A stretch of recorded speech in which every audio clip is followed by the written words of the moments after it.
What happened to rivals in anime? Bakugo is a recent example of why people still love rival characters, but the irony is he's the last great rival. Next-gen rivals aren't nearly as good, and more anime are dropping these kinds of characters altogether. But the reason why this is happening isn't that obvious. Did Bakugo set unrealistic expectations? Are new anime somehow getting worse? Or is there something else going on? In this video, I'm gonna discuss what makes Bakugo such a great rival, compare him to newer examples of rival characters, and explain why there will never be another great rival in anime. And the first reason this will never happen is because new anime don't have goals. I mean, obviously they do, since every story has some sort of goal, but not compared to 2000s anime. Everyone assumes the rival character has been a constant staple of anime, but it's really something specific to 90s and 2000s shonen. For example, if I ask who's the first rival character in anime, a lot of people will say Vegeta, which is probably true, but that's not the way we really think about rival characters. With rivalries, there's usually a level of mutual competition, but Goku and Vegeta weren't really in mutual competition for most of the show before GT or Super. By the time Vegeta is deliberately training to beat him, Goku has already far surpassed everyone. Better examples don't appear until the late 90s when we get series like Pokemon and Yu-Gi-Oh! This is when we get true rivalries where the main character explicitly says that Gary or Kaiba is their rival. The other crucial element to these rivalries that's lost in new gen anime is the element of competitive goals. So to use the Dragon Ball example again, if you assume there's a rivalry, it actually works really well because Goku and Vegeta are competing to be stronger. But this is taken to another level in the 90s and 2000s, when anime start to include very specific competitions that drive the story. Yugi is always trying to win tournaments and become the best duelist. Ash wants to be a Pokemon master. And of course, the most popular rivalry is between Naruto and Sasuke. Even though Sasuke doesn't want to be Hokage, he's still competing to be a great ninja with Naruto and eventually recognizes him as his rival. And obviously, this rivalry would be emulated in My Hero Academia between the talentless underdog Deku and the arrogant elite Bakugo. Like the generation before it, My Hero Academia establishes an engaging rivalry built on a naturally competitive goal of aiming to be the #1 hero. This is the reason My Hero Academia has that special charm of older anime, but it's also the same reason you don't see these kinds of rivalries anymore. In Jujutsu Kaisen, there's no competition to be the #1 sorcerer except the one fight between Gojo and Sukuna. In Gachi Akata, there's no competition to catch all of the vital instruments. The only recent rivalry we've seen is between Okarun and Gigi. That one was mostly a romantic rivalry, but there was an element of competing to be the stronger fighter. That is, until Okarun beat Evil Eye in one arc. Then in the following arc, Okarun finally beats Evil Eye on equal terms, and not only are he and Gigi not physical rivals, but by this point, he isn't really a romantic rival as Momo has clearly moved on. And this is why Bakugo was kind of the last great rival. New anime are moving away from this competitive structure from the 90s and 2000s, so rivals just don't have a role to play anymore. But now the question becomes, is this really such a bad thing? Because you can argue having every anime be about the Pirate King or the Pokemon Master is what made the following generations so repetitive, but it's easy to forget that this story structure created some of the best characters anime has ever seen, but only when they're done right. For example, Gary is the poster child for anime rivals, but he's not the most interesting character because he's really just a snob. Kaiba is a much better example of a truly great rival for one simple reason. His arrogance is reasonably justified considering he outsmarted a business tycoon in chess and eventually took over his company to become a millionaire and the Duel Monsters champion. The reason Kaiba being an elite works so well is because because he started out as an orphan and only rose to the top by outsmarting everyone in power. So it makes sense why he has such a strong belief in the value of power. And it's this same kind of belief that makes Bakugo another great rival character. Bakugo is like Kaiba in the sense that he's born with great abilities, but the victories he achieves with those abilities teaches him the value of earning your way to the top. So while it does make him obnoxious, you can understand why he doesn't like Deku, especially after he meets All Might. Obviously, we're supposed to like Deku, because he's the self-insert for every nerd that ever wanted to achieve their dreams. But Bakugo represents the people that weren't handed miracles and earned what they have through honest work. And that's the appeal of rival characters like Bakugo. It makes them bullheaded and toxically competitive, but it creates characters built around the virtue of earning your goals. That's why not having these kinds of competitive stories in anime takes away a special aspect of what made older anime so good. But on that note, you can argue that Bakugo isn't even that great of a rival. Like I said, he is super obnoxious and he's one of dozens of characters just like him.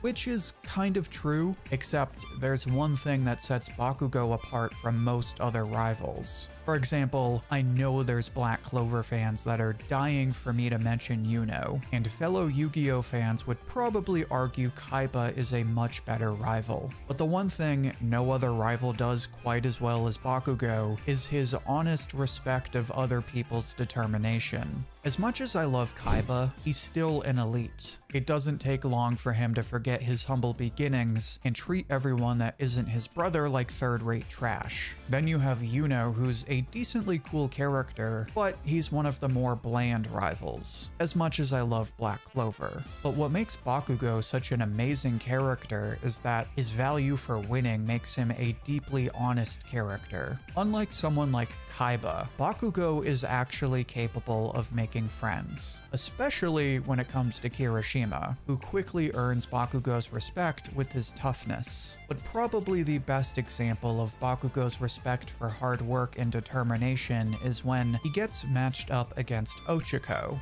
Everyone was ready to count her out. Even Deku was ready for her to give up, considering who she had to fight. Ironically, the only person who treats her like someone worth going all out against is Bakugo. You would think that because he doesn't like Crybaby Deku that he also doesn't like Ochako, but Bakugo is the only person that doesn't go into the fight assuming he's going to win. And this is because Bakugo understands that every victory has to be completely earned. Just like he hates being handed victories, he also gives every one of his opponents the same level of respect and effort. Naturally, this makes Bakugo look like a bad guy as he beats the snot out of Ochako, but she also appreciates the fact that he's actually treating her like an equal. And that's why Bakugo is the perfect example of great rival characters. When they're done right, rivals aren't elites just because they're snobby. They're true elites because they want to do whatever it takes to win, even if it means looking like a villain. This is why so many good rivals kind of start out as bad guys, but it's also why their character arcs are always so good, especially in Bakugo's case. Because Bakugo does everything to be the greatest, to be the next All Might, but he's always getting saved by someone weaker than him. And then he finds out that that same person was picked over him to get All Might's powers. This devastates Bakugo and brings his whole belief system into question as he wonders what he could have done to be better and blames himself when All Might has to make the ultimate sacrifice.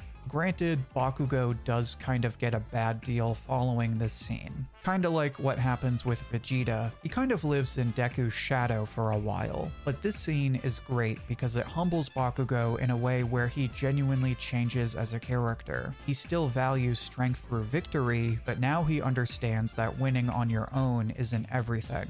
It sets him up to finally work together with Deku rather than constantly be in competition with him. And it's this character growth that makes his fight against All for One so well earned, which is why a lot of people would agree that Bakugo is one of anime's best rivals, but like I said, it's also why he's the last great rival now that anime are moving away from this type of character. So the only question left is whether anime is worse because of this change. And the answer is no. Anime isn't worse without rivals, it's just different. Some anime like Jujutsu Kaisen borrowed a lot of the old tropes while still adapting them to modern fans. The closest thing Jujutsu Kaisen has to a rival character is Megumi, but obviously, to say Megumi is like the Sasuke of Jujutsu Kaisen is a pretty surface level observation. The only things they really have in common are that they're both from powerful clans, and they both play the role of the cool character that balances out the main character's goofy energy. Megumi is never implied to be in competition with Ouji.